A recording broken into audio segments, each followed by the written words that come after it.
Hi there, friend. My name is John Werner. I used to be a part of the largest cult in the United States. After studying the Bible, Christian history, and ministry, I set my sights on confronting the problematic nature of white evangelicalism in the United States. In 2019, I published my first book as a first step in addressing the subtle issues of this complex system. This podcast will continue that work under the same title. Welcome to The Cult of Christianity.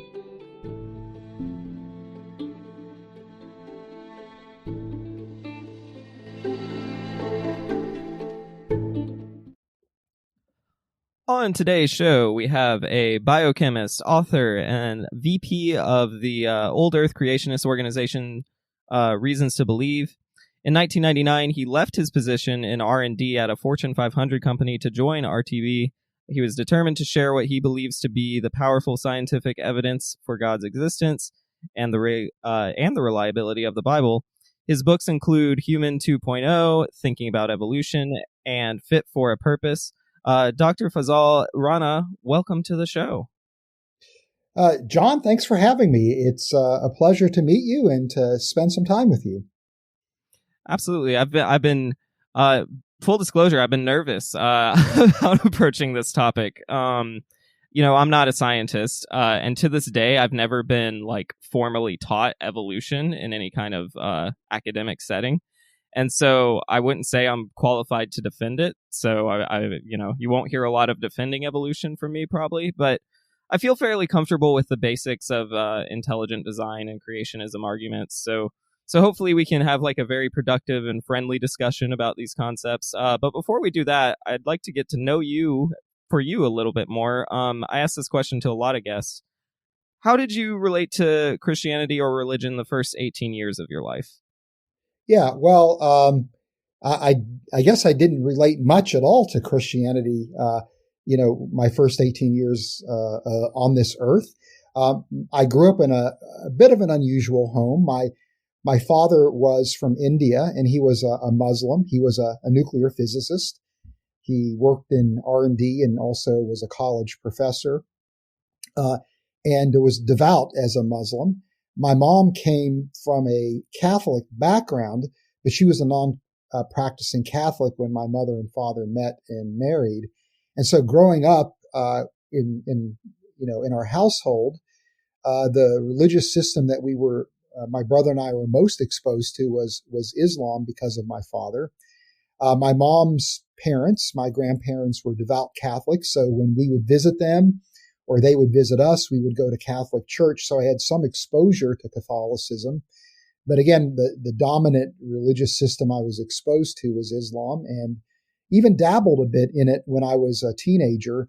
I recited the Shahada, which says that Allah is the one true God and Muhammad is his one true prophet, and began to read from English translations of the Quran. And I learned how to pray from my father. But after, a year and a half, 2 years, I just kind of lost interest in Islam and really settled into a position probably that would be best described as agnosticism. And that's kind of the view that I held when I went off to college. So, really no genuine exposure to Christianity at all growing up. Definitely, and even Catholicism is certainly different than any kind of evangelical Christianity. So that's an interesting picture to paint. And so you say your dad was a nuclear physicist. So were you always kind of interested in science? Not really. When I was growing up, my interest was, at least in my teenage years, was rock music, sports, and girls. That's what really interested me. I was a good student, and so I excelled in math and science courses, but I wasn't one of those kids that was a precocious scientist from the very beginnings of my life. In fact, when it was time to go to college, I had no idea really what I wanted to do. And my father being, a strong, domineering Indian father, insisted that I enroll in a pre-med program to become a doctor. And I thought, well, I'm good in math and science, so why not? And so that was really the decision making that went into my college major. But it was really, after taking some introductory courses in biology, which gave, strong emphasis on molecular and cellular systems, and actually beginning to take courses in chemistry, like organic chemistry and more advanced courses, I really fell in love with the world of molecules, and in particularly the molecular systems that make up the cell. And so I very quickly developed in college a passion for chemistry and biochemistry, and decided, hey, I didn't really want to go to medical school to begin with, but I would love to become a biochemist. And so really set my sights on that as I was, again, pursuing my undergraduate training. Thank you. That paints a pretty good picture. I know you and I are going to have some differences later, but this might be the biggest difference. I hate chemistry. I do not get it. I always did pretty well in math and science, but when it came to chemistry, I would rather do about anything else. So, but I'm glad that there's people in the world who like chemistry. We need those people who are interested in chemistry. I am not one of them, though. So that's interesting, though, that it started kind of in a pre-med route, and then you just got fascinated more with the research side of it. Yeah. To me, the world of molecules is like you're able to transport yourself to an alternate reality of sorts, where you're at this microscopic realm, and you've got these incredibly beautiful molecules that display unusual symmetry and behave in really fascinating and unusual ways. And then when you look at the complexity of biochemical systems, as which are these chemical super systems, then the fun really starts. So to me, I was just always fascinated with that just the beauty of that, the molecular realm. And so, yeah, I always felt a bit like an explorer, in those days, that, I was getting to see, vistas that not many people really get to see or experience. And that was a lot of fun for me. Yeah, it's certainly cool, especially if you look at it historically. I mean, for most of humanity's existence, we haven't been able to look at molecules. So it's definitely a cool thing to ponder. But yeah, when it comes to figuring out the math of it all, I start to not have such a good time. Well, so you're doing research and you're looking at these systems. So when did you first start having doubts about, typical evolution narratives? Well, as an undergraduate, I bought into the evolutionary paradigm. I fully embraced the idea that life's origin and the design of the living system and the history of life could be explained exclusively through evolutionary mechanisms. And in fact, that really helped justify my agnosticism, because at that time I reasoned, and this is not unusual, is that, look, if evolutionary mechanisms can explain everything, then there's really not a role for God to play. I don't know that I would have said that I was opposed to God or to belief in God. In fact, if you asked me if I believed in God at that time, I could have very well said yes. But, the God question wasn't important to me at all. It just, wasn't even on my radar screen. And so I felt like science was the superior way of knowing about the world, and again, didn't see any reason for God at all. And my perspective changed, really dramatically when I was in graduate school. The graduate school experience is remarkable to me. And, I began, taking advanced courses in chemistry and biochemistry. I began to do my own research projects in the lab, started reading the scientific literature, interacting with other students and faculty members. And so it was an incredible experience just to be immersed, into the world of biochemistry. And, through that process really became just enamored, even more so with molecular systems, and those particularly inside the cell, and began to appreciate their elegance and their sophistication and the ingenuity of these systems, and became very curious as to how, as scientists, should we account for their origin. And that really is what would be known as the origin of life problem. And of course, the explanation is chemical evolution, but I just didn't want, this hand waving explanation. I wanted to know the details. And it was really studying the origin of life models that were being presented at that time that I came to the conviction in short order that that it was unlikely that chemical evolution could generate these kind of molecular systems. And so it was at that point I became convinced that there had to be some kind of intelligent agent or some kind of mind that undergirds everything. Now, I didn't know who that mind was or if I even related to that mind, but I was convinced at that point that at least when it came to the origin of life and the origin of what you might call core biochemical systems, that they had to be the work of a creator. But I was perfectly satisfied at that point to say that once life came into existence, that the history of life could be explained through evolutionary means. It was really much later that I even began to have questions about the capacity of evolution to explain the totality of living systems. That makes a lot of sense. I would, my gut is to say that there's, some people make the distinction between macro and micro evolution. That's one way to look at it. You can also look at it as, there's definitely different kinds of evolutions and adaptations and things of that nature. But it is true that really none of them are a observable explanation of how this all started. And you're right. Sometimes the answer, sometimes the lack of answer feels like, or whatever answer is offered feels very disingenuous to the question, and it feels like it's just kind of kicking the can, further down.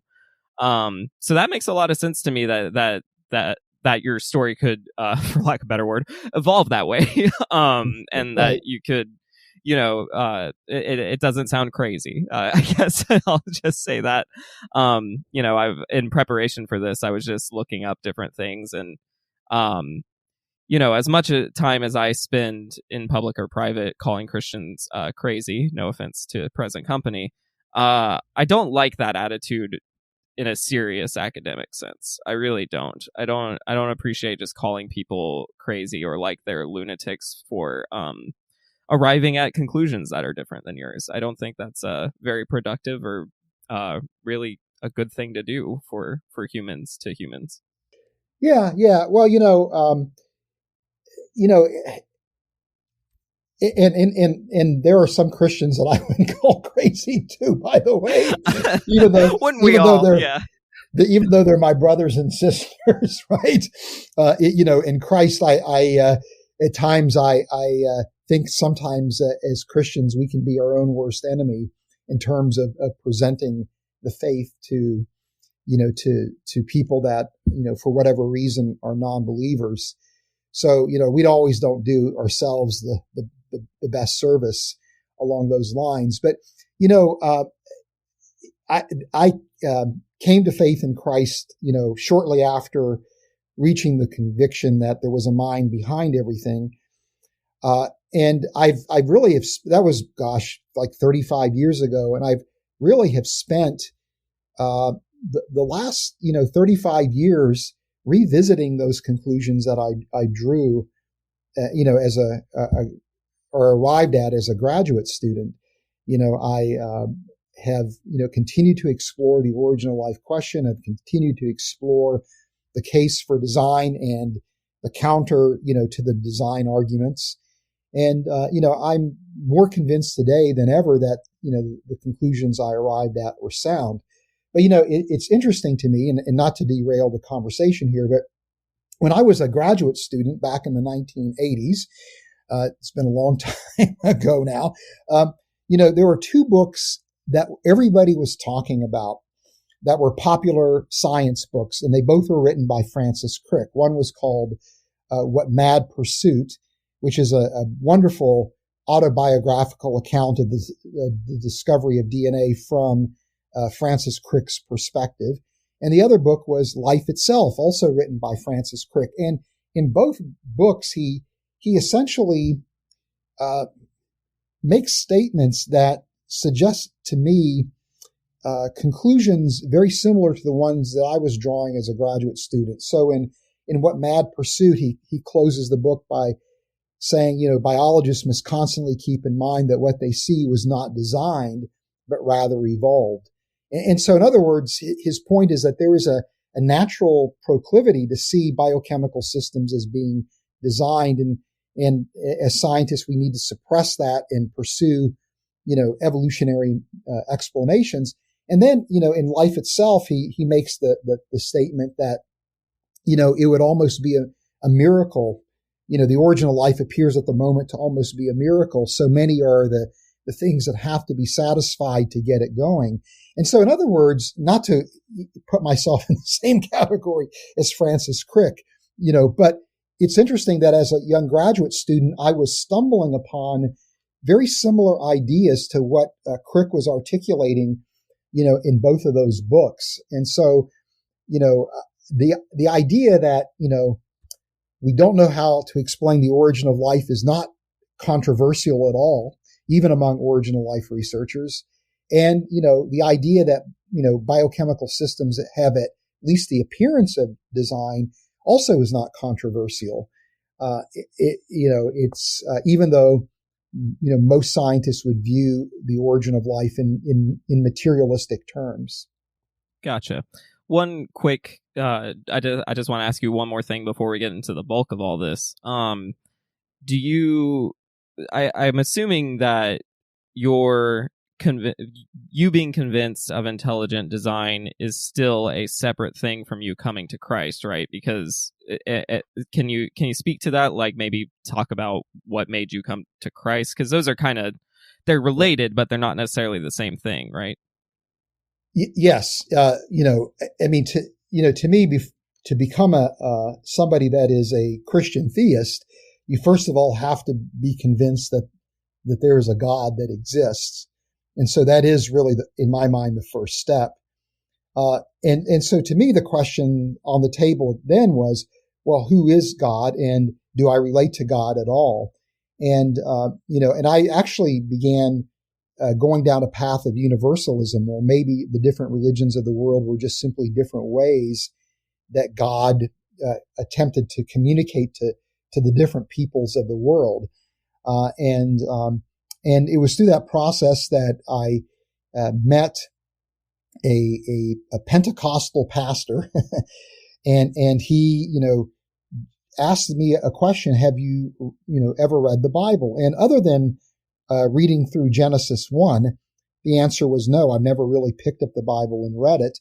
And so he said, well, then how do you know it's not true? And I felt like he had a point. So I actually got a copy of the Bible and began to read through the New Testament.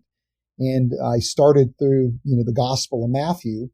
And, it was remarkable to me, because it's like, oh, this is, where the Christmas story comes from, not growing up in a Christian home, those things aren't necessarily, obvious. And that captured my interest, but it was really reading through the Sermon on the Mount that was impactful to me, where I recognized really my shortcomings, what you might call my sin.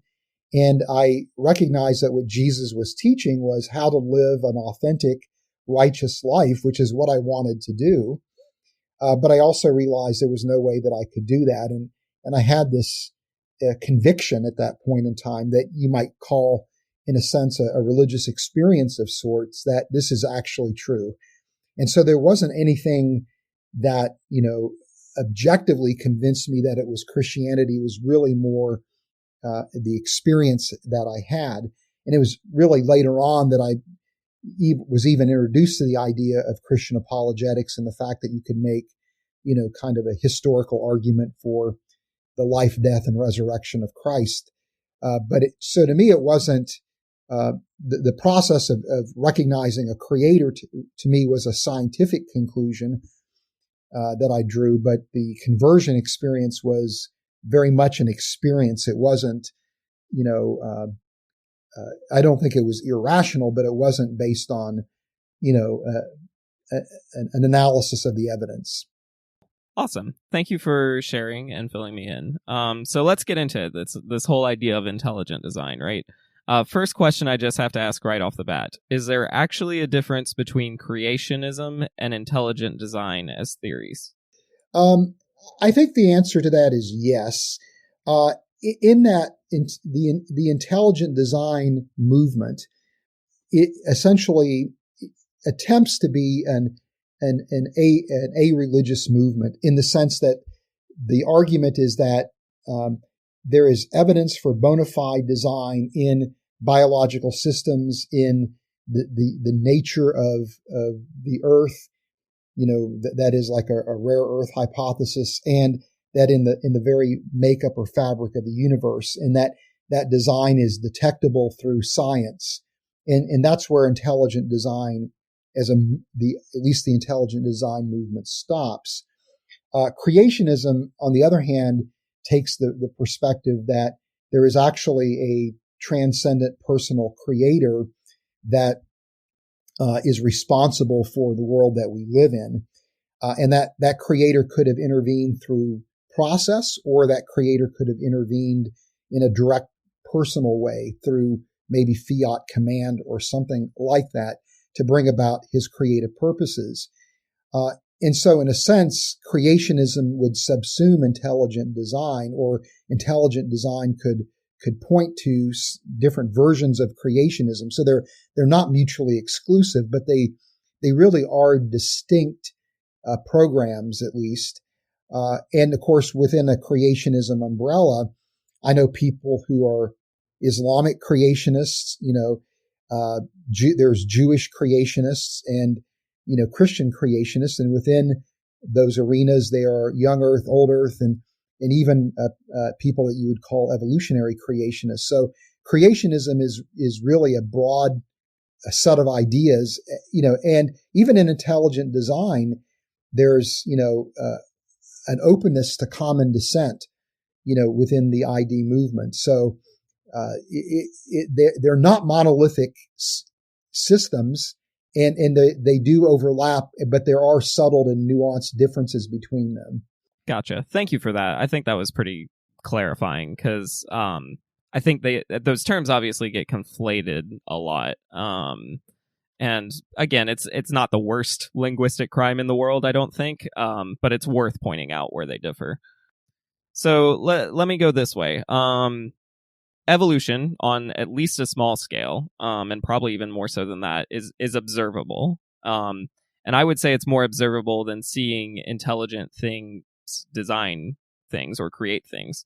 So the idea of evolution certainly can imply assumptions, but I don't think it usually postulates to be certain about things, just what is most likely or most probable. And so the origin of the universe, or where conscious comes from, I'm not sure evolution is necessarily trying to answer that question. I guess it tries to answer that question, but it certainly acknowledges it cannot fully prove what the origin of the universe was. So for you, do you think, or do you view intelligent design as just one possible theory, or as the most rational theory? In my view, it should be a theory that is on the table, that is viewed as a possible explanation. I don't know that I would say it's the only theory that should be considered, or the best theory necessarily, but it clearly is a theory that should be on the table in my view. And of course, that perspective is outside the mainstream scientific arena. I fully am aware of that. And to your point, we have observed evolution happening. There's no question that evolution is indeed a fact. And I think we've observed what we might call microevolution, or variation happening within a species. We've seen at least very strong inferences for speciation taking place, if not even directly observing it. And of course, I think it's non-controversial that microorganisms evolve. Evolutionary mechanisms, in my view, could even be extrapolated to go further than just simply explaining the origin of species. But I don't believe that those mechanisms that we've identified are sufficient to account for the totality of biology. Setting the issue of chemical evolution aside, I don't know that those mechanisms are capable of accounting for the origin of eukaryotic cells, for example, or the origin of body plans in complex, multicellular animals. You mentioned consciousness. I don't know that we've got good evolutionary models for how consciousness might emerge, and so there are, some very important transitions in life's history where current evolutionary theory falls short in my estimation. And those are places that I think you could potentially posit the role of intelligent agency. You could also take the view that these are just, deep, impenetrable scientific mysteries that we may never have an answer for. And that's a perfectly reasonable position to take. But at least where evolutionary theory falls short presents an opening that I think somebody could use as a way to introduce design into the explanatory suite of options. And in terms of, is design observable, I think the answer is yes. And I would equate that to the homologies that we see in organisms that would naturally group together. One explanation for those homologies is that it reflects common descent.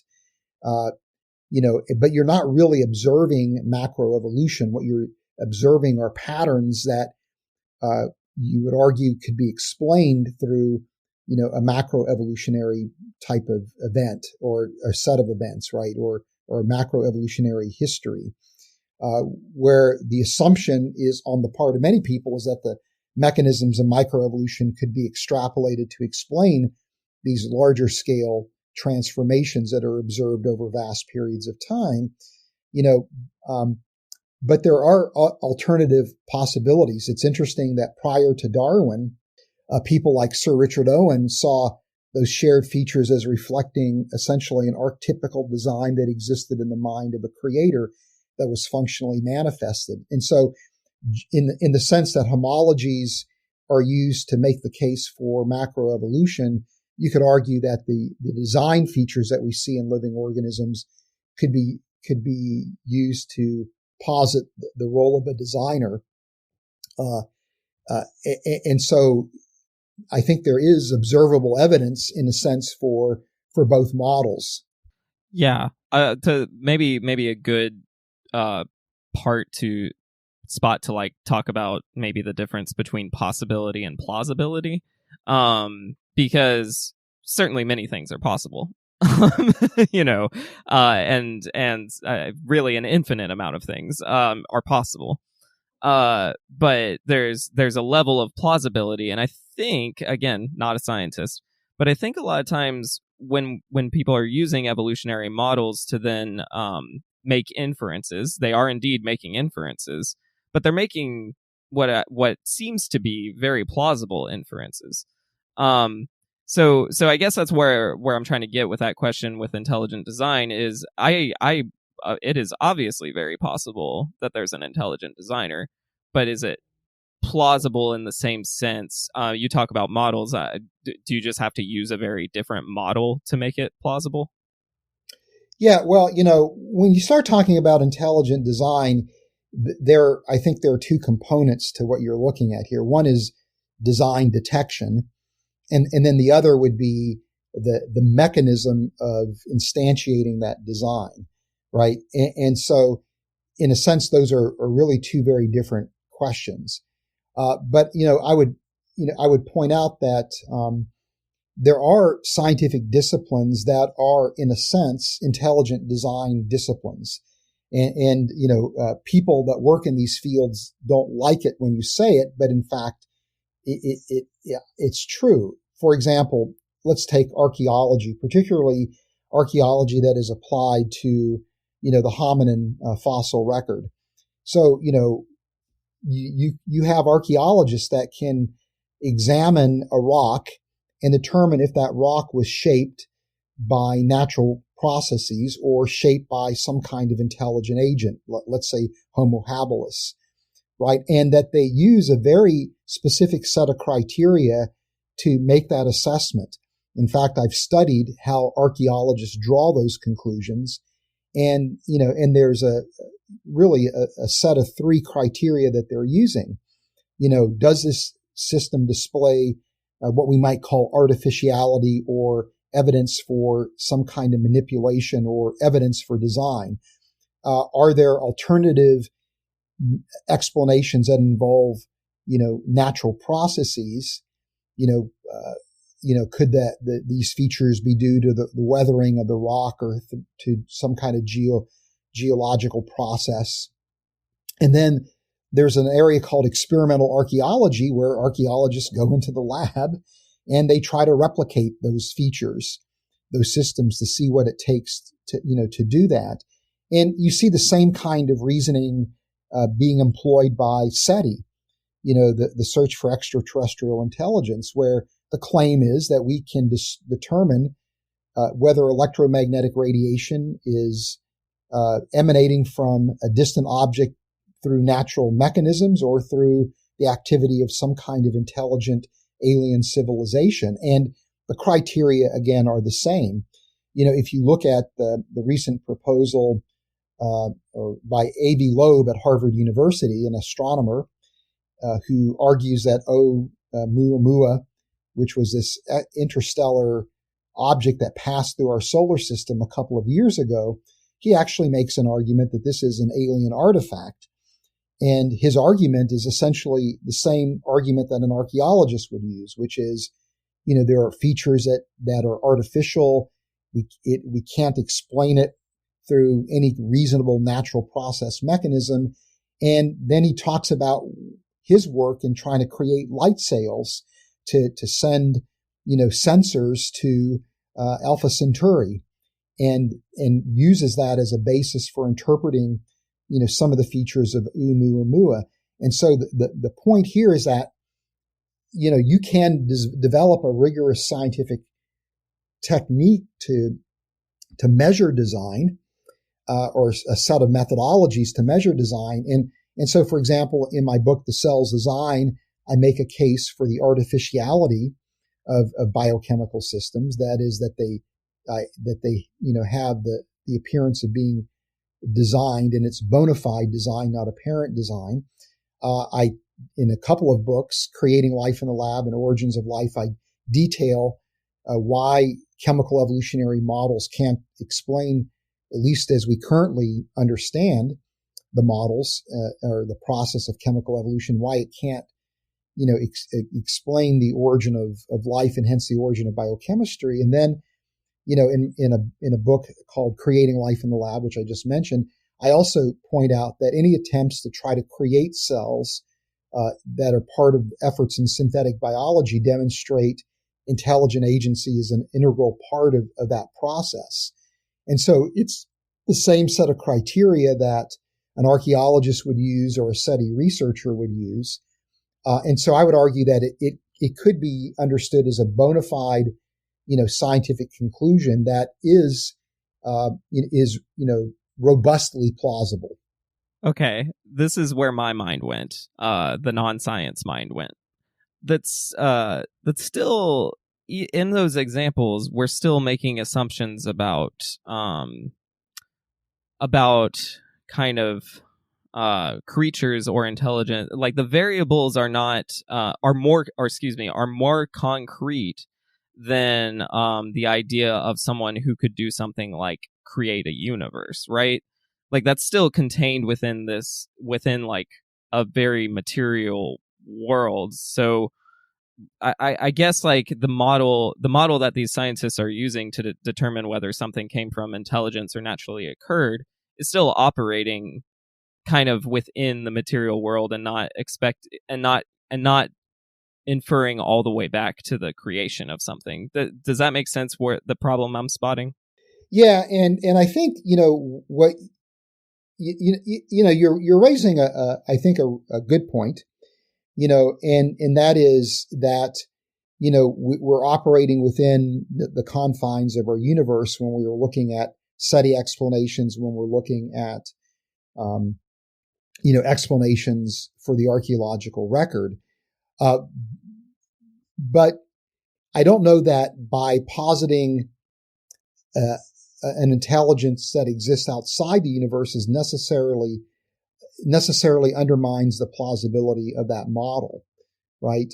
Or of the design model. It's just that there's a bias within science today towards pursuing materialistic, mechanistic explanations. And this is called methodological naturalism. And I'm not opposed to methodological naturalism. I would embrace what I would call soft methodological naturalism. But I do think that there are times where the data is pointing us away from strictly a materialistic explanation. And if that's where the data is pointing, then there should be at least an option to explore the possibility.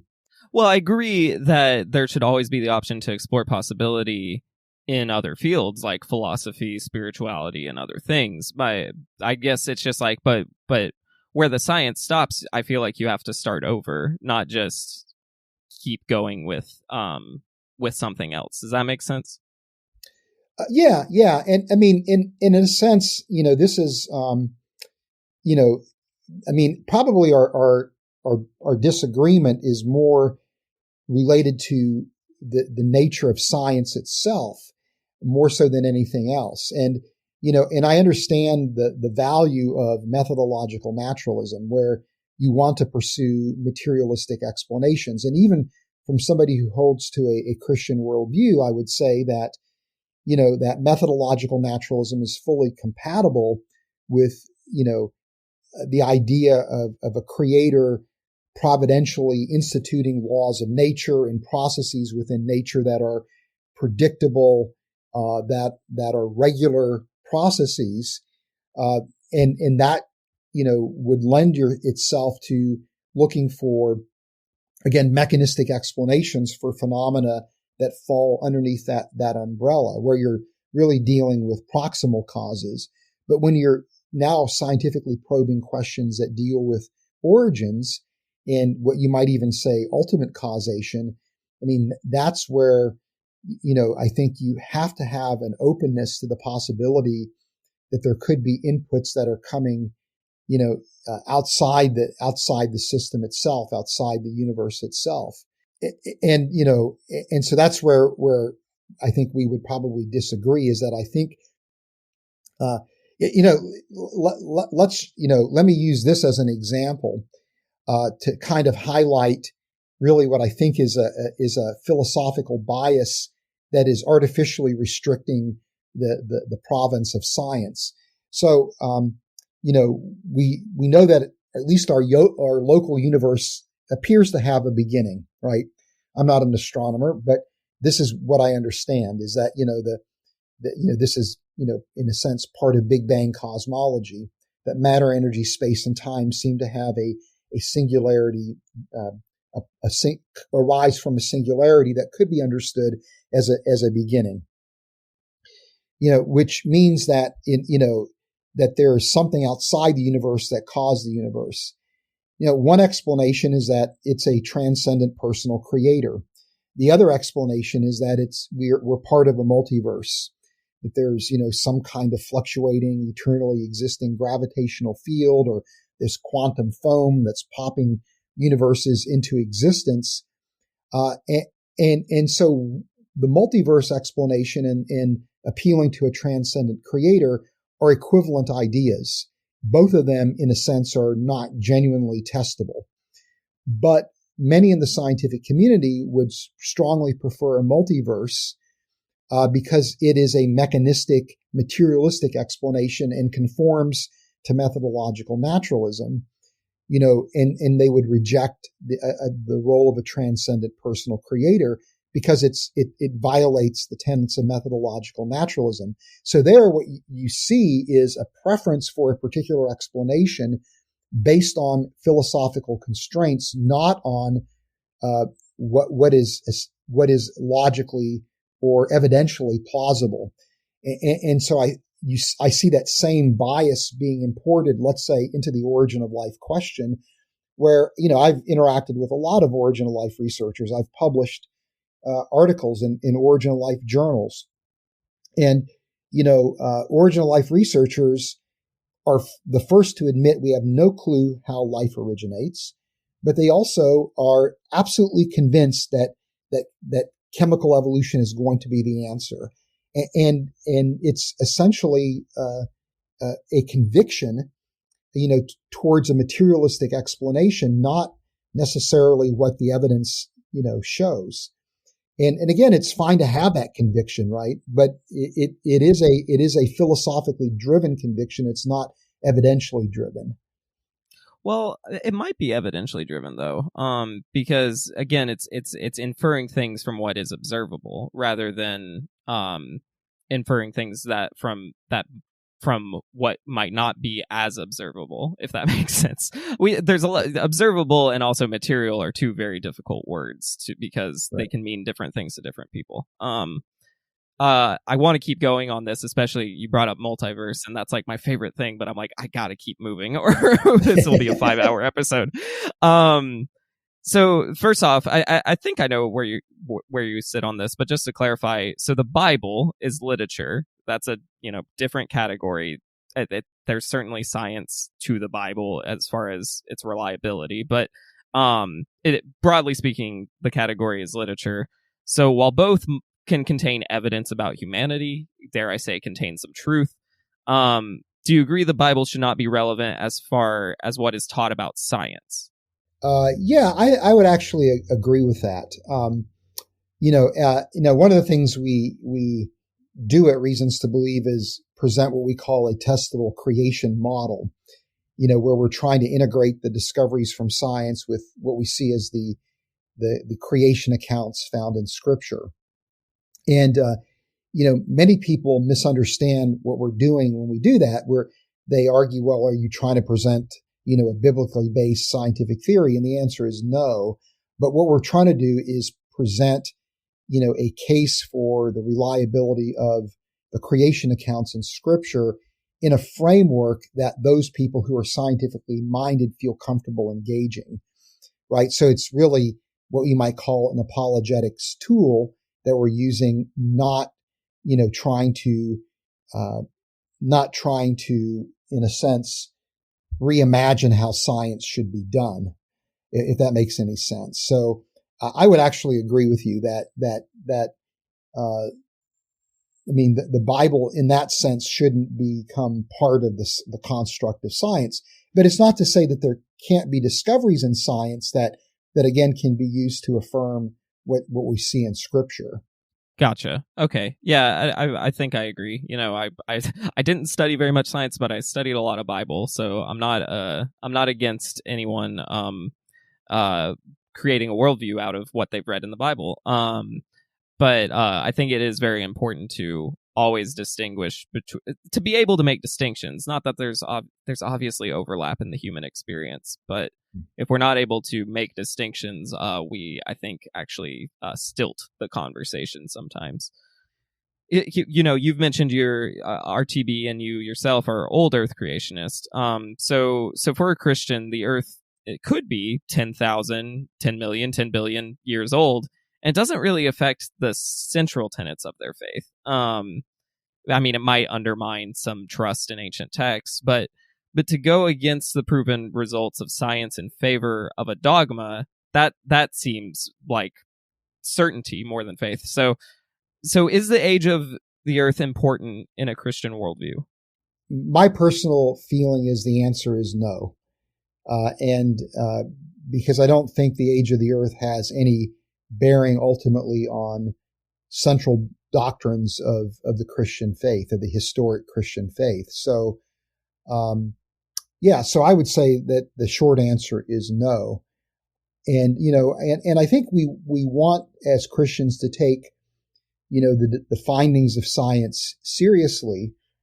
Uh, but I don't think there's anything wrong with asking critical questions about scientific conclusions and even challenging the mainstream. So, I think if you have come to the conviction that by reading scripture that the earth should be young, I think it's perfectly reasonable to ask penetrating and probing questions as to how do we really know that the earth is, 4.5 billion years old?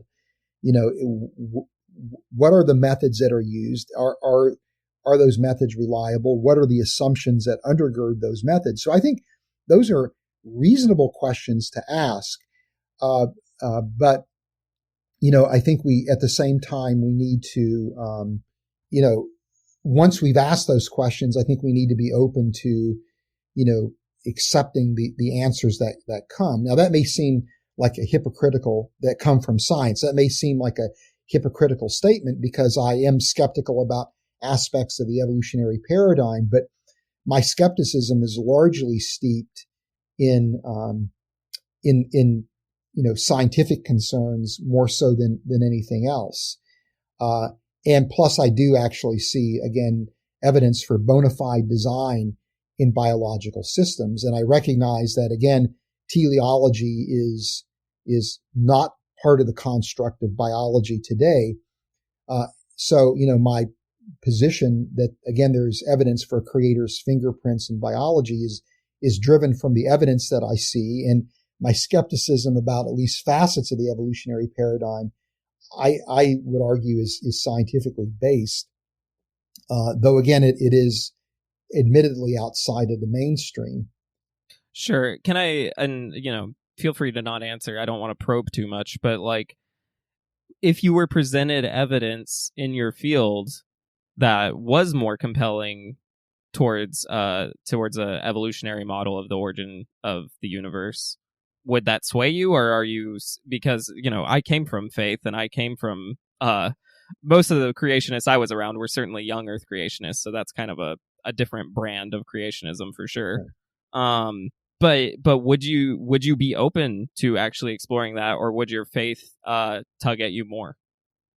No, I mean, I would be open to exploring that. And, to me, the one issue that arises from, the claim or the view that God would employ evolution as the means to create, is that when it comes to the origin of humanity, I am of the view that scripture teaches, that humanity comes from a primordial pair, a primeval couple, an Adam and Eve, and that they are the progenitors, the sole progenitors of all humanity. And there are, in my estimation, critical Christian doctrines that rest upon that idea. And I struggle, to see how you could square that idea with an evolutionary origin of humanity. So there is a place where I do have a faith commitment that kind of orients me towards skepticism about at least about human evolution and about our evolutionary origin. But there are people recently like William Lane Craig in his book In the Quest for the Historical Adam, or my friend Josh Swamidass, who's a Christian who describes himself as a Christian who accepts evolutionary science. They've produced models for how you could have a historical Adam and Eve within an evolutionary framework. I, don't buy their ideas, but there are interesting proposals that suggest options for somebody, who holds the view that God, used evolution as a means to create. So I'm, very open to that idea. I mean, there is, on one hand, compelling evidence that for common descent, but I'm not completely convinced that that is the only explanation for homologies. I am enamored by the thinking of Sir Richard Owen and have, been working on developing kind of an archetype approach to genomics and to comparative genomics that could present an alternative design model that could explain, features in the genomes from a design framework. So, but I'm very open. In fact, I'm enamored by an idea known as structuralism, and it's not your grandfather's evolution, but it's this idea that it's not natural selection that actually shapes evolutionary outcomes, but those evolutionary outcomes are predetermined at the onset. That evolutionary processes are being dictated to or prescribed to by the constraints in the laws of nature, so that the endpoints that we see in evolution are again determined ahead of the game, and that life is going to evolve towards those endpoints irrespective of its starting point, irrespective of the influence of natural selection. And again, this is an idea known as structuralism that one of the advocates of this view is a biologist by the name of Simon Conway Morris. I'm actually exploring the possibility of a form of structuralism in prebiotic chemistry, where maybe indeed you could argue that there is an evolutionary origin to life, but that evolutionary process has been jimmy-rigged from the get-go so that life is going to appear exactly the way it appears, regardless of how evolution transpires. So, point being, I am open to evolutionary models. I'm not closed-minded, about the possibility of evolution being a viable explanation. It's just that currently, if I accepted the idea that life can be explained, through evolutionary means, whether it's God-guided or unguided, there's still outstanding scientific problems that I don't think are resolved. And therefore, I wouldn't see that as being a satisfying explanation necessarily. Thank you. That's helpful. I appreciate your willingness to disclose kind of, yeah, there is a bias, but you're not saying it in the sense of but it's not like a bias where I refuse to look at things and potentially accept them. It's just kind of where you're starting from, and that's just being a human, right? Like, we all have biases where we're starting from. So thank you for doing that. So the thing I hear most when I've from Intel, granted, a lot of this is old news because I haven't looked into it that much recently, but the people who are proponents of intelligent design, they'll talk about irreducible complexity. And I don't necessarily buy it, but I'll buy it for a moment. Let's assume that some things are too complex for human beings to understand. That alone does not prove that there was intelligence. Maybe things are just as chaotic as they are ordered. For all the complexity that functions that we determine as good, there is complexity that also, kills humans and kills the planet. So you can believe there is a designer. There's nothing wrong with that, but you can also believe there's not one. So does that make the irreducible complexity argument irrelevant or a faith issue and not a science one?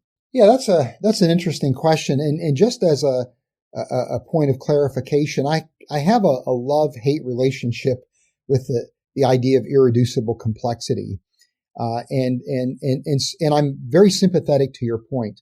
I see a lot of well-meaning Christians say, well, when I look at biological systems, they're just way too complex to be explained through evolution. Well, for the very reasons that you're pointing out, complexity is not a good marker for a creator's involvement at all.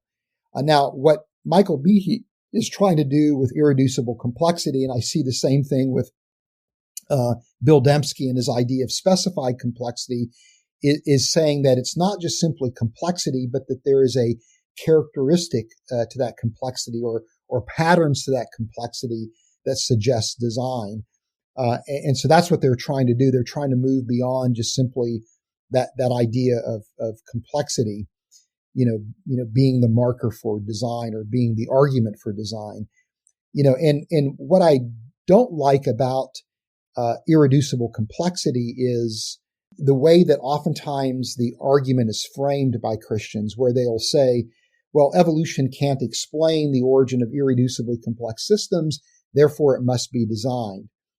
And and the problem with that is that there are evolutionary models that have been posited to explain the origin of irreducibly complex systems. Co-option, for example, is one such model. Now, I've not seen compelling models employing co-option that can do a good job of explaining, things like the bacterial flagellum as an example. Uh, but all you have to do is suggest plausibility, and the irreducible complexity argument falls apart. Under those, when framed that way. Uh, Now, I do agree that many systems that are designed by human designers are irreducibly complex, and so you could take that as an indicator of design. But I don't know that you could actually say that it demonstrates or proves or makes a compelling case for design. I actually like rather would rather employ kind of a watchmaker type of argument. Can you just I'm familiar with the watchmaker argument, but yeah, can you go ahead and just give a brief summary of what it is? Sure, yeah, sure. I mean, the watchmaker argument popularized, I guess you could say, by William Paley in the late 1700s, and it's he's essentially comparing a watch and a rock, where he points out that a rock could be explained through natural processes, but a watch requires a watchmaker to account for it. And so he argues, well, why do we conclude the need for a watchmaker with a watch versus, no watchmaker is required to explain the rock? And his argument is that the watch has certain attributes that reflect the work of a mind. He refers to it as being a contrivance. And so by analogy, he argues, well, biological systems seem to have more in common with a watch than they do with a rock, and therefore concludes there's a divine watchmaker. I know that argument has been challenged by many philosophers following after David Hume's critique of that kind of reasoning. I'm well aware that people argue that through evolution, that watchmaker is a blind watchmaker, or natural selection is the watchmaker. But I think that argument has merit to it, in that there's certain attributes that design systems possess, and one of the things I find remarkable is that the hallmark characteristics of biochemical systems have those attributes, and so that at least makes it reasonable to think that those systems are designed. But with a watchmaker argument, you also have to then eliminate the plausibility or the reasonableness of natural process mechanisms accounting for those features. And so when you're arguing the watchmaker, or making the watchmaker case with biochemical systems, we can go to the origin of life and say, well, we don't know how these biochemical systems could have emerged through natural processes. Therefore, again, it makes the case for design, reasoned or compelling. So I would prefer a watchmaker approach more so than the type of approach I see many Christians use, which is to say, evolution can't do this, therefore it's designed. And so really their argument is more predicated on what evolution can or can't do, as opposed to what are the features of that system that would allow us to positively conclude that it's actually designed. And that's where the watchmaker reasoning takes us, I think. That's interesting. I have this challenge to the watch. I have problems that are maybe similar to Hume's with the watchmaker model. They mostly go like this. And again, not a scientist, not a philosopher, just a dude with a microphone. But the way I look at it is, the watch is never created. It's not created out of nothing. It's created out of resources, right?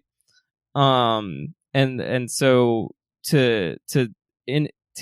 yeah, it was arranged by a mind, sure, and you might be able to focus on that, but that really, I guess you could point to intelligent arrangement. That's still different than creating out of nothing ex nihilo, right? And so that's not that I guess is kind of where my problems with the watchmaker arise.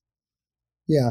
No, I mean, in a sense, what you're pointing out, as you said, is really kind of the Hume's critique, which is, you know, that there are, while there may be analogies between the design of living systems and, the design of human systems or the product of human activity, there's also disanalogies as well.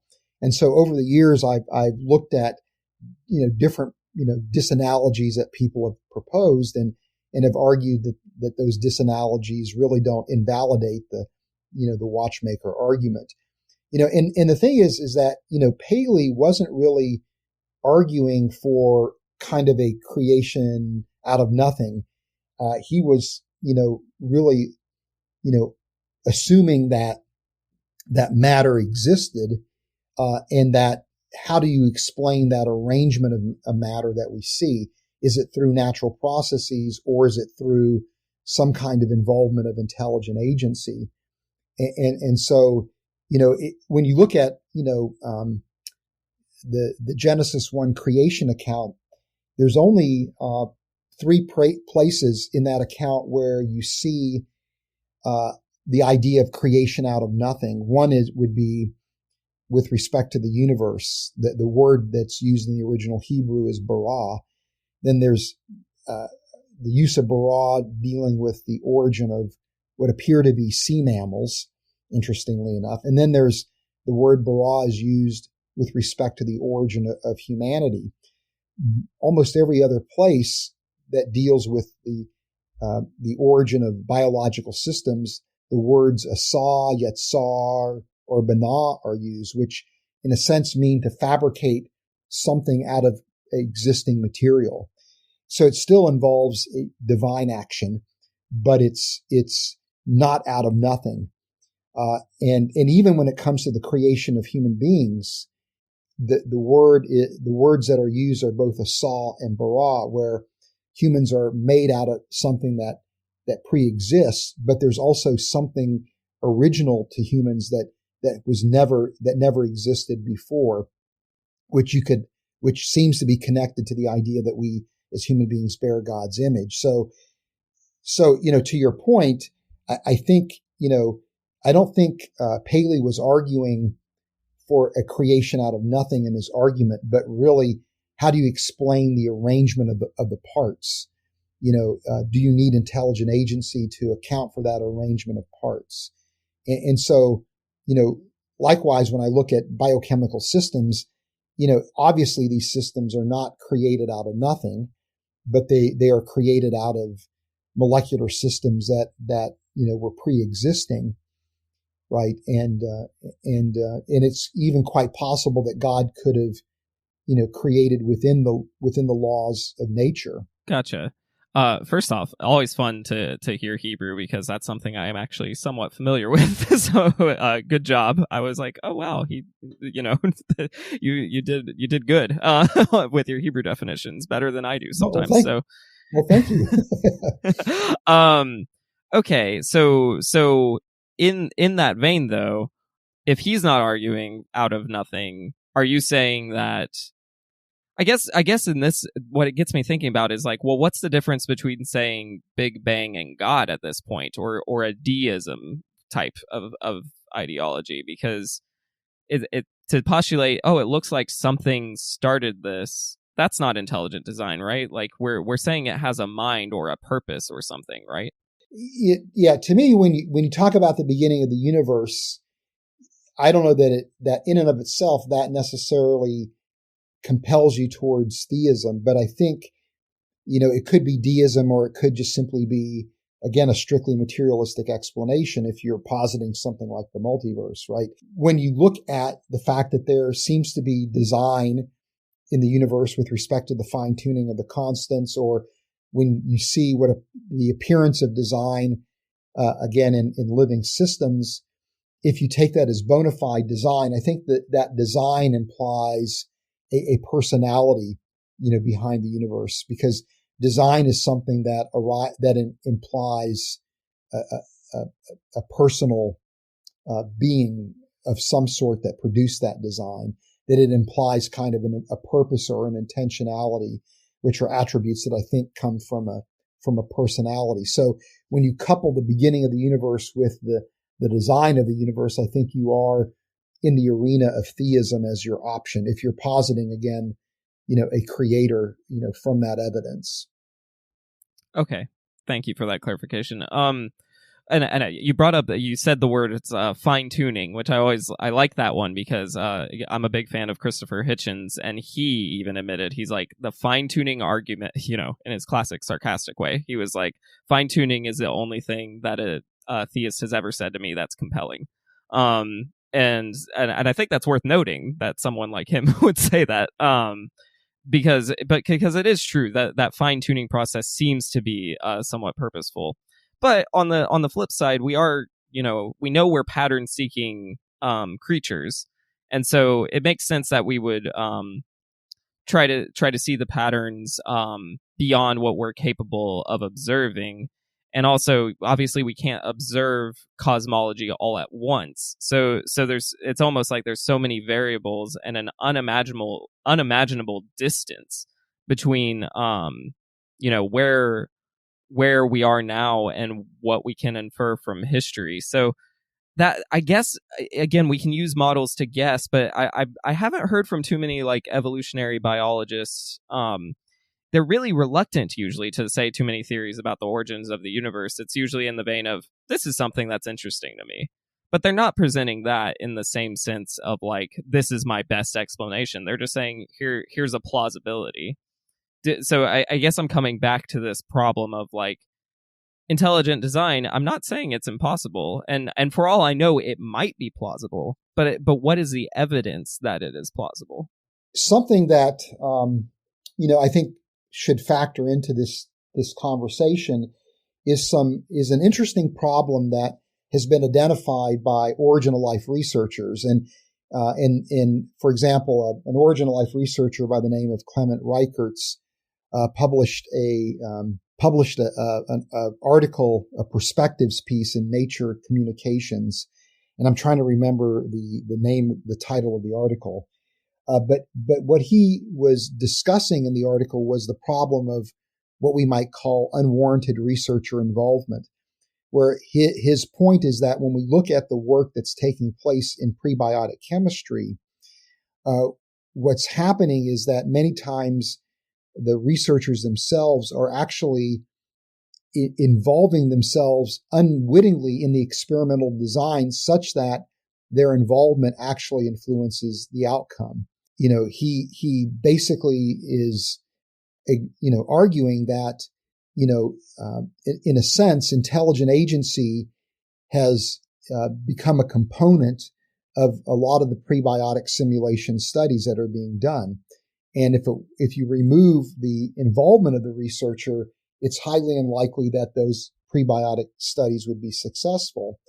And so, he recognizes this unwarranted researcher involvement as essentially pushing you into the arena where you are dangerously close to considering divine intervention as a problem, for the origin of life. If you're thinking about the origin of life in terms of chemical evolution. And in fact, this was the theme of my book, Creating Life in the Lab, which I published about a decade before Clement Reichertz, made this very point, where, in what you see from prebiotic, simulation studies almost inevitably is that, again, unwarranted researcher involvement is unacknowledged, but is playing a key role in the success. And so you have people like Simon Conway Morse saying that the hand of the researcher becomes, in these types of scenarios, for all intents and purposes, the hand of God, right? And so this is something where you're seeing empirical evidence that intelligent agency seems to be necessary to convert molecules into chemical supersystems that would assume the properties of life. You see this same problem emerging in work in synthetic biology, where people are trying to create protocells in the lab, where again, the researchers are playing a central role in converting, molecules into these protocells that again are beginning to assume some of the properties of life. So, this, is something that I think factors into the plausibility conversation, right? Is that it's not just simply that we're seeing what we might interpret as evidence for design, or it's not just simply that we're pointing out, the shortcomings of chemical evolution, but we're actually seeing empirical observations that are pointing us to, the role of intelligent agency in the transformations needed for the very first cells to emerge. Sure, but that's a valid point. It's not invalid by any means, but you're also, you can't do experiments without being involved in them. This is actually, I've pointed out the problem of doing experiments about prayer, right? Because of there's too much human factor in determining the power of prayer. Because there's obviously been experiments done on whether whether prayer has power to heal people or not. With some very strange, inconsistent results, but sometimes usually pointing to that prayer is very powerful. But there's an element of, well, yeah, but you have to ask for a God's consent to participate in the study, and if the God's not participating, we don't know the evidence, and the God would have to tell us. So that's what that anecdote made me think of, and again, it's an interesting point, but I'm not sure it's quite, if we're trying to observe things on such a small level.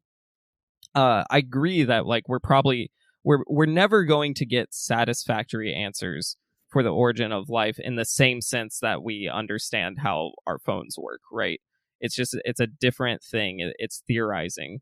And I'm fine with multiple theories being taught about the origins of the universe, including scientific guesses about the Big Bang, the Genesis narrative, Greek mythology, or even what someone, a kid in a school might imagine something new, and that kid might be right. Who knows?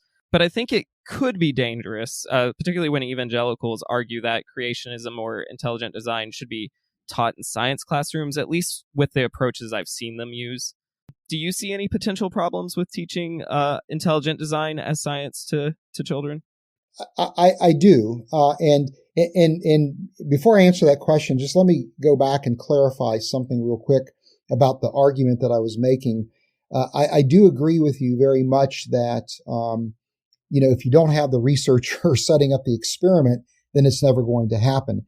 So obviously there's some kind of researcher involvement by definition that needs to happen. There's no question about it.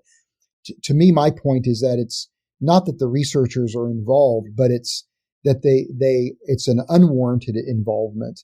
In other words, they've involved themselves to the point where they are actually becoming integrated into the experimental design, whether they recognize that or not. So that's Gotcha. the point that I'm making. Yeah. So now, yeah. And by the way, with respect to the idea of teaching intelligent design in schools, I would agree with you. I am not at this point in time comfortable with that.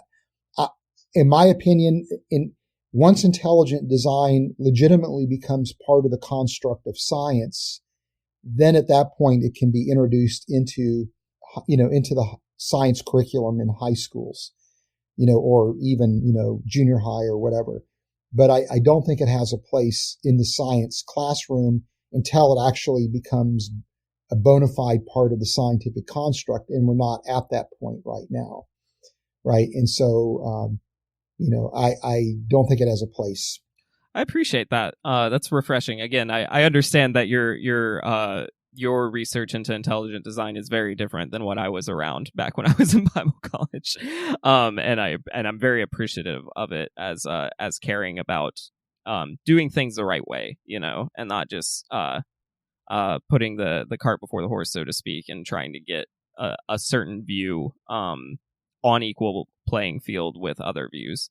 When I was Googling around, I found I can't vouch for how rigorous this study was, but according to the Religion Among Scientists in International Context study, only 10% of scientists in the US and the UK had no doubt that God exists. What's interesting is it's about 50% in other countries. But in the US and UK, only about 10% of scientists were basically committed theists. So if there is a God who wants to reveal himself in nature, why are so many scientists skeptical? Yeah, that's a great question, and I've seen results from the Pew Research Foundation. Gosh, maybe it was a 2015 study, if I'm not mistaken, that or maybe it was earlier than that, that showed a little bit higher percentage. It was more in the neighborhood of about 20 to 25%, depending upon the particular discipline, that of scientists that believed in a personal God. And so, the way this question is phrased is had no doubt. And so that could account for the discrepancy is the way the question was asked, right? But yeah, there is a lower rate of belief of, among scientists. I don't know the answer to that question. When you talk about maybe why scientists are skeptical, in my experience, a lot of times it's not so much that scientists are skeptical, it's that scientists haven't really thought about these issues. I've talked with a number of scientists who, when I, brought up, some of my ideas about the origin of life, they were like, look, I'm a scientist. I'm not a philosopher or theologian. And so, I don't really have any thoughts on this, but because I'm a scientist, I guess I would hold to some kind of atheistic perspective. So it wasn't like this hardcore skepticism or this hardcore atheism. It was almost a default position because they somehow in their minds equated science with non-belief or a lack of belief.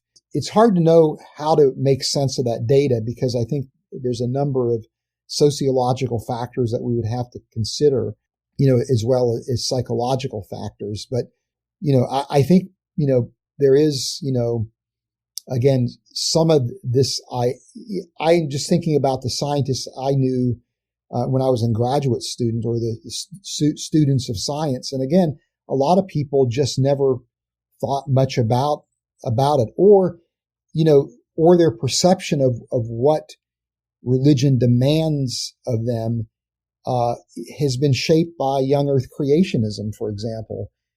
I think there's a lot of scientists who reject Christianity because they see Christianity equating to young earth creationism.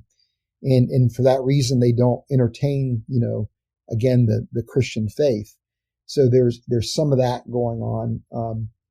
I think we talked a little bit about methodological naturalism, and I think sometimes, because of the influence of methodological naturalism, I think it leads people to conflate methodological naturalism with philosophical naturalism, among scientists. But in a sense, you're asking a really good question, and I'm not sure I've got even a good answer other than, the speculation that I just engaged in here. Yeah, well, I think you and I would speculate similar. I think part of it has to do with the stereotypes, of course, but the typical person who's interested in science isn't necessarily the same person who's interested in like philosophy, like you were saying. Just typing people, right? That's not to say a scientist can't do philosophy or a philosopher can't do science, but I can see that element of it. I'm also wondering, I mean, in some maybe I'm wrong here, but in some sense, the term you're using, materialistic naturalism, is that the term you used? A methodological naturalism. Methodological, thank you. Methodological naturalism. In my head, that's kind of science. Like that's what I think it is, to some extent. Well, I mean, and of course, this gets into a very complicated discussion about what exactly is science. And to me, what defines science is essentially a methodology that posits an explanation and then seeks out data to either confirm or to falsify that idea that's being posited. What you might call the scientific method. I think today methodological naturalism is clearly a characteristic feature of science, but I don't know that it's an essential aspect of science. I think it's something that's been tacked on in modern times. And it's not to say that methodological naturalism hasn't led to success in science, but I don't know that I think it limits science in an artificial way and keeps science from actually probing some very interesting questions that science won't touch today, but it actually has the capability of engaging, in a positive and a productive way. And so I just think that's unfortunate, but. Well, you brought up a really important word just then, where you said falsifiable or unfalsifiable. But the idea of God is unfalsifiable, correct? Um, yeah, that's probably true. But I would argue that when you are operating within a framework of methodological naturalism, where you're only allowing for mechanistic explanations for phenomena in the universe, the origin of life as an example, then in a sense, chemical evolution becomes unfalsifiable, because if you have only one category of explanations, which are materialistic explanations, then by definition, life must have evolved. And so even though every attempt you take to try to explain the origin of life leads to a dead end, you can't go any place else other than to somehow posit some kind of evolutionary process. And so you see origin of life researchers routinely say things like, it's just a lot harder than we thought. Well, or give us more time and more money and we'll be able to eventually solve the problem. Those are, in a sense, statements of conviction, or you might say faith-based statements, not evidentially based statements, where again, you can't falsify chemical evolution because the alternative, namely some kind of design model or creation model, is excluded a priori. So, I guess this idea of falsifiability kind of cuts both ways, is what I'm trying to say. And well, I think it's slightly different though, because again, everyone has presuppositions, everyone has biases. I'm not denying that, but yeah, there's chemical evolution. There's there's people who work with genes. There's all sorts of broad things in this field. I think they're all listening to each other under that larger umbrella of not even just natural selection, but all kinds of selection. Even the word natural is kind of falling by the wayside, because there are ideas of artificial selection and directional selection and all this other stuff. But so that's a little more open-minded than saying there's a God. Not to say there's not anything wrong with saying there's a God, but again, it's just not falsifiable, I don't think, in the same sense. But maybe I'm wrong on that. That's just kind of where my mind went. Yeah. Well, although, the question you asked earlier about, scientific skepticism, in a sense is kind of touching on a problem called the hiddenness of God problem, or you see the ideas like the problem of evil. Now, granted, these are philosophical arguments, but some people would argue that the problem of evil, or the problem of divine hiddenness, actually falsifies belief in God. So, I mean, I guess there are, in that sense, philosophical ways that you could falsify, God's existence, if not scientific ways. Yeah, I well, and in some sense, I do some of that work on this podcast, but it's still, I think you can.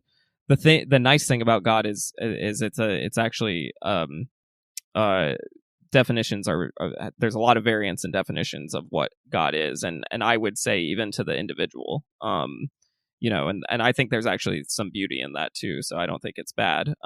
We're getting towards the end of our time, unfortunately. I about 3 more hours, I think, of questions, but we'll make sure people still listen to this. So first off, thank you for coming on, especially to what some might perceive as a hostile environment. I mean, my podcast name, Christianity is a Cult. I believe Christianity is a cult. So I would never ask you to agree. You've been so nice to come on. So thank you for that. But I see creationism and intelligent design most often perpetuated by, undereducated evangelicals who simply want to like justify their transrational views of life, and their irrational fear of materialism. So at its worst, I feel like these ideologies help Christian leaders keep their followers like contained to dogmatic ideology without doing any kind of scientific inquiry. So do you think some of the problems that I found in Christianity would be helped or hindered by studying theories about the origins of the universe, or just studying science in general? Um, well, I'm all for Christians uh, in immersing themselves in the study of science because, it's my conviction that Scripture teaches that God has revealed Himself to us through the record of nature, and if that's the case, then we when we study nature through the means of science, that we should indeed uncover evidence for God's fingerprints. And so I'm very much in favor of Christians exploring the life of the mind, and that includes, engaging in science, pursuing science as a career and as a calling. Uh, I, I all for Christians, engaging in philosophy and history, and looking at how their worldview as Christians, maybe shapes their approach to these areas. But, I would very much advocate for the life of the mind. And I think if you have a robust faith as a Christian and a robust understanding of Christian theology, these pursuits are not a threat to your faith, but would only enhance or augment or enrich your faith. So um, you know, it's interesting. I would be interested in what your definition of a cult is. Uh, but, I have seen some expressions of Christianity that I think do fall, rightly under the definition of a cult. But there's other expressions of Christianity that I think really, while there is dogma to Christianity, while there are, the essentials of the faith, I think, there's a lot of freedom within Christian theology too. There's, the core beliefs of Christianity, but there's really freedom in the non-essentials. And so a robust faith to me is one that explores, different, theological frameworks in the non-essentials that, open up a wide range of possibilities for, what the faith could look like. So, I'm sympathetic to your point about Christianity being a cult, but in my experience, a lot of the people that advocate for some form of creationism or even some form of ID are highly educated, highly accomplished people. It reasons to believe we have a small team of staff scholars, as we refer to our team. But we have a community of about 150 volunteer scholars from a wide range of different disciplines that have aligned themselves with RTB and contribute to the work that we do. And some of these people are incredibly impressive, men and women who have impeccable academic credentials and have very impressive professional accomplishments. So, I interact with a lot of people that would hold to some form of ID, some form of creationism that again are anything but, undereducated or anything other than people that would be easily manipulated. Moreover, are people that I would never see manipulating other people as well. So. Well, I'm glad you're able to share that experience, and obviously, I don't want you in any circumstances where you're being manipulated or manipulative. So, I'm glad. I'm glad that's your experience. For your own sake, I'll tell you my three indicators of a cult are control, containment, and conversion. if those are their main values above everything else, controlling people, containing people, and asking them to convert others, then I identify them as a cult. Um, but to wrap it up here, I'll say, well, I'll ask this. I think I appreciate that you can see some of what I'm talking about, and obviously, I think I'm familiar enough with your worldview that you would see that you would fully acknowledge that humans hurt other humans and the rest of it. But do you think there's any trappings here about specifically dogmatic ideology that because that's an interesting, because in some ways I see scientific inquiry and dogmatic ideology as diametrically opposed. Do you see it the same way, or do you see it in a different way? I think there are probably aspects of of the scientific enterprise today that are dogmatic.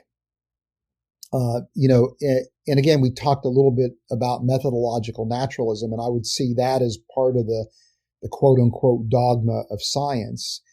And so there are, defining features of science that, that people have to accept in order to play on the scientific playground. And I think likewise with Christianity, there are, core beliefs or central beliefs that someone, needs to accept, to be rightfully called, an Orthodox Christian. So those are essentially the convictions that everybody within a Christian community would agree upon. But then, in the non-essentials, there's a lot of freedom to explore, different options. Just like within science, there's a lot of freedom. So, I don't know that science would have, the idea of conversion as part of, the scientific enterprise. And clearly that's very much part of Christianity is conversion. But the conversion, at least for me as a Christian, my motivation for seeking to convert people is really, with their best interest in mind, that, I believe that the gospel is true, and that, what I'm trying to do is introduce people to the gospel and to the person of Christ, where I would argue that if there is a conversion that happens, it's not my doing, but it really is the work of the Holy Spirit. So that may be a place where science and Christianity depart. But, I do see dogma in science, at least at a methodological level. Okay. Well, and then last question. You keep talking about freedom. That is the last thing I felt when I was a Christian, is freedom. So what would you say in general to someone, whether they're in science or Christianity or anywhere in life, and they are taking note that they are not experiencing freedom? I'm highly sympathetic to your experience, and I've known a number of Christians who were in situations where it was manipulative, it was abusive, where there wasn't freedom. And to me, I think that's tragic, because I do see a freedom in Christianity that is beautiful. But yet I've been in circumstances where I felt those types of constraints, maybe not to the way that you did. And so those are situations or circumstances that I would push back against, or that I would just simply, avoid, and not become part of that particular community. But I have seen, some of the worst in people under the banner of the Christian faith, and I think that's absolutely tragic. And the impact that has on people's lives is devastating. So I'm highly sympathetic and very sorry for the experience that you've had. It personally, it grieves me to when people tell me that, because what I see in the gospel is this freedom that is connected to the gospel. Where the Apostle Paul talks about, the the law versus the spirit, and that in the spirit there's this freedom to operate, in a way that that is, pleasing to God, I guess, and that is the ultimate expression of Christianity, is that operating with that freedom because you're operating by the Spirit. Gotcha. Well, I will say that don't grieve me too much because I'm pretty happy now. But I do appreciate the sympathy wholeheartedly. But I promise you, I do feel very free now. And it is a good feeling. Thank you so much for coming on. Can you plug whatever you need to plug, books, where people can go to find out more about you, all that good stuff? Yeah. Well, if people want to know more about our brand of old Earth creationism and some of the ideas that we hold, the best place to go is our website, reasons.org. And there's just a ton of articles and videos and things like that where people can, sample again our views on questions of science and faith for no cost. So that would be, a place that people could go. Just had a book published called Fit for a Purpose, where I look at the idea of fine tuning in biochemical systems. It's as part of a kind of the overarching design argument that I've been working on, the last couple of decades. So if people want to see my latest work, that would be one place to go. Awesome. Dr. Rana, thank you so much for coming on. It really does mean a lot to me, and I appreciate the respect we're able to express towards each other and the conversation we were able to have. Yeah, well, thank you for having me. I'm honored that you would invite me on your program, and looking forward to interacting with you in the future if that is in the cards. Oh, it's in the cards. I'm absolutely open to that. That'd be awesome. So yeah, thank you a lot, and thank you, listener, for stopping by.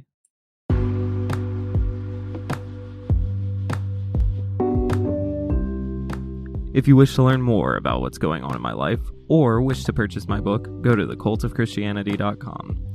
If you'd like to support this podcast, please continue to listen, follow, share, and consider subscribing for additional content. For only $5 a month, you'll have access to 2 additional shows, Parsing Propaganda, where I review and critique Christian content, and Art, where we try some amateur religious trauma therapy.